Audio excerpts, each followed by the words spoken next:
வணக்கம் மக்களே. இதா ஃபார்ம் இந்தியா சேனல்லேருந்து நம்ம இரண்டாவது தோட்டம் இன்றைக்கி தான் காலையில் அசஸ் கிடச்சிது. நீர்லாம் வடிஞ்சிருச்சுங்க. நீர் ஆக்சுவலாக போயிருக்கு. வெள்ளம் நம்ம தோட்டம் வழியாக தான் போயிருக்கு. அது பார்த்திங்கன்னா பாதிப்பு இல்லை. என்னென்னா தண்ணி வடிஞ்சிருச்சு எல்லாமே. அதுக்கு இந்த நம்ம கிணறுலாம் பாருங்கள், ஃபுல்லாக ஓவர்ஃப்ளோ கிணறுலாம். தண்ணி எப்படி போயிருக்குன்னு கேட்டிங்கன்னா, ரொம்ப ஒரு டீப்பாலாம் போல் இருக்குது. இந்த மழை வெள்ளம் தான். அந்த மழை வெள்ளம் இந்த வழியாக கடந்து போயிருக்கு. அதனால் நம்ம தோட்டம் ஃபுல்லாக பார்த்தாச்சுங்க. ஒன்றும் பெருசாக ஒன்றும் இது இல்லை. ஒரு சின்னதாக ஒர்க் இருக்குது. அது என்னன்னு கேட்டிங்கன்னா, அந்த தென்னை மட்டையெல்லாம் நம்ம அங்கங்கே கொஞ்சம் சதறி இருக்குது. அது கொஞ்சம் சரி பண்ணோம். அது போக ட்ரிப் இரிகேஷன் ஹோஸ் சில இடங்களில் செடியாண்ட இல்லை, அது கொஞ்சம் தள்ளி போயிருக்கு. அதை நம்ம சரி பண்ணோம். இது 2 தான் மேஜர் ஒர்க் இப்போ நமக்கு. அது நாளைக்கு பண்ணிவிடுவாங்க. நமக்கு இதில் ஒரு பெரிய ஒரு ப்ளஸ் அப்படின்னு என்னென்னு பார்த்தீங்கன்னா, நம்ம தோட்டத்தில் பில்லு நிறையா இருக்கும் எப்போவுமே. நாங்கள் பர்பஸ்ஃபுல்லாக நாங்கள் பில்லு எதனால் விட்டுருவோம்னா, வெயில் காலத்தில் அந்த நீர் பிடிப்பு அதிகமாக இருக்கும் அப்படின்னு சொல்லி, அதனால் நாங்கள் பில்லு அதிகமாக எடுக்க மாட்டோம். அது கூடவே பார்த்திங்கன்னா, செடி பாதிப்பு, வளர்ச்சி பாதிப்பு இருக்குன்னு சொல்லிட்டு தான் நிறைய பேர் சொன்னாங்க. பட் நமக்கு அப்படி ஒன்றும் பிரச்சனை இல்லைன்னு சொல்கிறதுனால, அந்த பில்லெல்லாம் நம்ம எதுவுமே சுத்தம் பண்ணுறதில்ல. கிட்டத்தட்ட ஒரு முழங்கால் அளவில் பில் இருக்கும். அந்த பில் இருக்கிற ஒரே ஒரு காரணத்தினால தாங்க நம்ம செடி, மரம், தென்னை, அப்புறம் முருங்கை, பிறகு தேக்கு, இது எல்லாமே பாதுகாப்பாக இருக்குது. இல்லைன்னா ஏதாவது பாதிப்பு ஏற்படுறதுக்கு சான்சஸ் இருந்திருக்கும். ஏன்னு கேட்டிங்கன்னா, செடிக்கு பக்கத்துலேயோ இல்லை மரம் பக்கத்துலேயோ நம்ம சுத்தமாக வச்சுருக்கும்போது அந்த வேர் பிடிப்பு நம்ம ஒரு சப்போர்ட் இல்லாமல் போயிடுங்க. அந்த சப்போர்ட் இல்லாமல் போகும்போது மரத்துக்கு டைரெக்டாக இம்பேக்ட் ஆகும்போது அந்த மண் லூஸ் ஆகிடுச்சின்னா மரம் சாஞ்சிருங்க. இப்போ நம்ம தோட்டத்தில் பார்த்திங்கன்னா கிட்டத்தட்ட ஒரு 10 முருங்கை மரம் மட்டும்தான் டேமேஜு. அதுவும் சாஞ்சிருக்க தவிர வேரோடு ஆகலை. இப்போ நாங்கள் அதை சரி பண்ணணும். அது கரெக்டாக அதை நிமித்தி ஸ்ட்ரெயிட் பண்ணி அதை மண் அணைக்கணும். ஒரு சில மரங்கள் வேரோடு போயிருக்கு. இது முருங்கை மட்டும்தான் இந்த மாதிரி ஆயிருக்கு. மற்றதெல்லாம் ஒன்றும் பெருசாக இல்லை. அந்த முருங்கை மரம் கூட பார்த்திங்கன்னா கட் பண்ணியிருக்கணும். கொஞ்சம் ஹைட்டான மரங்கள் தான். பட் இருந்தாலும் அதை நம்ம எடுத்து மறுபடியும் பதியம் போட்டுடலாம். அது ஒன்றும் பெரிய இஷ்யூ இருக்காது. ஏன்னா அது கிளையெல்லாம் வெட்டி நம்ம புதுசாக நட்டுடலாம். மீன்லாம் பாருங்கள் நம்ம தோட்டத்தில் வந்திருக்கு. பட் இது இந்த முறை நமக்கு ஒரு ஆபத்து இல்லைங்க. பட் இருந்தாலும் இந்த மாதிரி ஒரு மழை பெஞ்சு, நான் இந்த வீடியோட கடைசியில் பார்த்திங்கன்னா நியூஸ் பேப்பர் அட்டாச்மெண்ட் பண்ணியிருக்கேன் பாருங்கள். சாத்தனூர் டேமில் தண்ணி திறந்து விட்டதுனால தான் இவ்வளோ பிரச்சனைக்கு காரணம். ஏன்னா இது தென்பெண்ணை ஆறு வழியாக அதனுடைய துணை ஆறு துறிஞ்சல் ஆறு. அந்த ஆறு பார்த்திங்கன்னா நம்ம தோட்டத்துக்கு பக்கத்தில் இருக்குது. எவ்வளோ மழை பெஞ்சாலும் சரி, அந்த ஆற்று படுக்கையிலேருந்து தண்ணீர் எப்போவுமே நாங்கள் இவ்வளோ வருஷமாக பார்க்குறோம், எக்ஸிஸ்ட் ஆகி போனதே கிடையாது. ஓவர்ஃப்ளோலாம் ஆகாது. எவ்வளோ தண்ணி வந்தாலும் அந்த ஆற்றுலேயே போயிடும். நம்ம ஆற்றுக்கு பக்கத்தில் ரோடு, பக்கம் நம்ம இடம். அது போக பார்த்தீங்கன்னா ஆற்று தண்ணி எப்போவுமே ரோடை டச் பண்ணவே பண்ணாது. அப்படி ஒரு சேஃபான ஒரு பிளேஸ் தான். நீர் ஆதாரம் நல்லா இருக்குன்றதுனால நம்ம இந்த இடத்த நம்ம சூஸ் பண்ணி வாங்கினோம். சிறப்பான இடம் அது. இந்த தண்ணி ப்ளஸ் மழை, டேம் ஓவர்ஃப்ளோ, இது எல்லாமே சேர்ந்து தான் இதனுடைய இப்போ என்ன ஆகிடுதுன்னா, அளவுக்கு அதிகமாக ஓவர்ஃப்ளோ வரும்போது இந்த தண்ணி நம்ம தோட்டத்துக்குள்ளேயே இறங்கியிருக்கு. அது ஒரு அரை நாள் அந்த மாதிரி போயிருக்கு. அதுக்கப்புறம் தண்ணி சுத்தமாக வற்றிருச்சுங்க பாருங்கள். இது நேற்று போயிருக்கும் போல இருக்குது. நேற்று தான் அங்கே போலீஸ் நமக்கு அலோவ் பண்ணல. அந்த ஆற்று ரோடெல்லாம் ஆற்றோட ரோடெல்லாம் க்ளோஸ் பண்ணிட்டாங்க. இன்றைக்கி போய் பார்த்தோம். இன்றைக்கி ஃபுல்லாக தோட்டம் முழுக்க இன்றைக்கி பார்த்தோம். ஒன்றும் பெருசாக நமக்கு பெருசாக இல்லை, ஒன்றுமே இல்லை, இறைவன் அருளில்.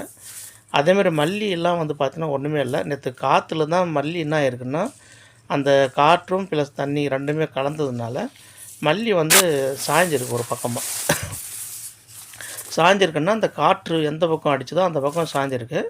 இப்போ வெயில் அடித்ததுக்கப்புறம் அந்த மல்லி எல்லாம் பார்த்திங்கன்னா அப்படி ஸ்ட்ரெயிட் ஆகிடுச்சு. எல்லாமே முழுக்க ஸ்ட்ரெயிட் ஆகிடுச்சு. நம்ம வரக்கூடிய இந்த மறுநாளில் அந்த மல்லி தோட்டம் கூட நான் உங்களுக்கு அப்டேட் பண்ணுறேன் பாருங்கள். ஏன்னா இன்றைக்கி வேலை அதிகமாக இருக்குன்றதுனால நமக்கு இந்த சரியாக இன்றைக்கி வீடியோலாம் எதுவுமே எடுக்க முடியல. நம்ம இன்றைக்கி இந்த வீடியோ எடுத்தது தான்.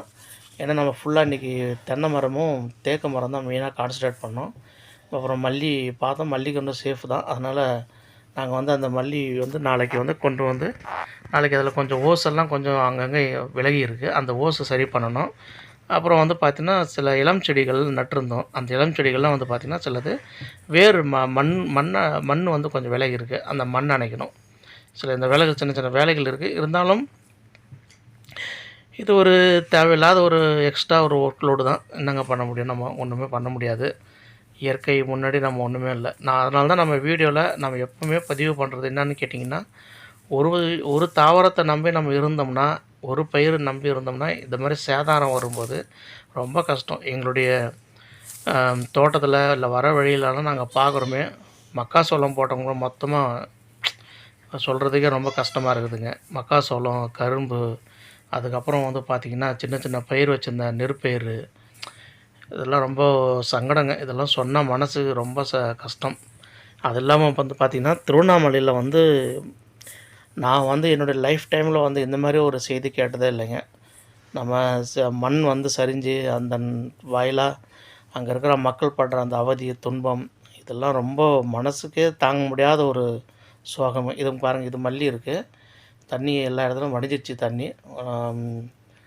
அதை லைட்டாக எந்த பக்கம் தண்ணியும் காற்று அடிச்சிருக்கோ அந்த பக்கம் லைட்டாக ஓரளவு கொஞ்சமாக சாய்ஞ்சிருக்கு.